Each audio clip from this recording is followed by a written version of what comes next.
कभी अनिल अंबानी का जलवा हुआ करता था, लेकिन आज उनके सितारे गर्दिश में चल रहे हैं। उनकी कई कंपनियां दिवालिया हो चुकी हैं या फिर इस प्रक्रिया से गुजर रही हैं।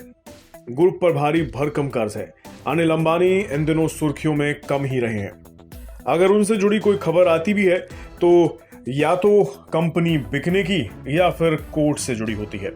अब खबर है कि ईडी यानी इन्फोर्समेंट डायरेक्टर के सामने अनिल अंबानी की पेशी हुई है।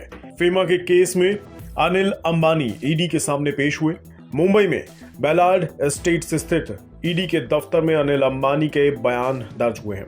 सुबह 10 बजे ही अनिल अंबानी ईडी के दफ्तर पहुंच गए थे।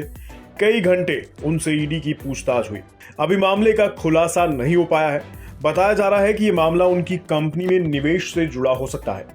इससे पहले साल 2020 में यस बैंक के प्रमोटर राणा कपूर के साथ अनिल अंबानी की मनी लॉन्ड्रिंग के एक मामले में पेशी हुई थी। फेमा यानी foreign management exchange management act, ये कानून विदेशी मुद्रा प्रबंधन और विदेशी पेमेंट पर लागू होता है। फेमा एक्ट के तहत विदेशी पैसा कहां से आ रहा है, कितना आ रहा है और कहां खर्च हो रहा है, इसकी जानकारी देनी जरूरी होती है। फेमा कानून लाने का मकसद काले धन और मनी लॉन्ड्रिंग को रोकना है, साथ ही विदेशों से लेन देन को आसान बनाना है। माना जा रहा है कि अनिल अंबानी की पेशी भी उनकी कंपनी में विदेशी लेन देन को लेकर हुई है। अभी पूरी डिटेल सामने नहीं आई है। ये मामला किस कंपनी और किस देश से जुड़ा है।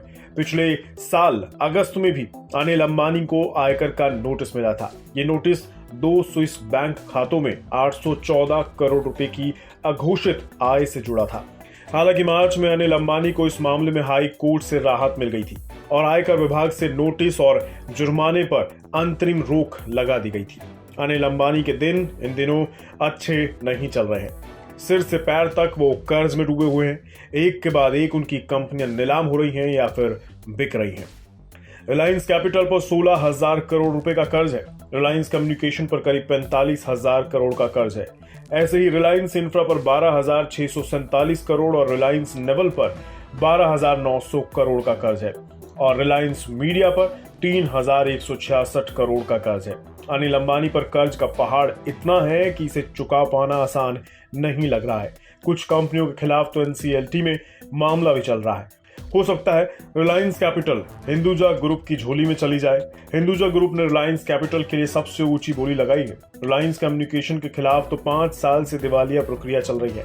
कुल मिलाकर अनिल अंबानी की दिक्कतें कम नहीं हो रही हैं। वो चौतरफा परेशानियों से घिरे हुए हैं। बिज़ तक प्रीमियम, यहाँ आपको मिलेंगे ढेरों फायदे। तो आज ही YouTube पर ज्वाइन करें।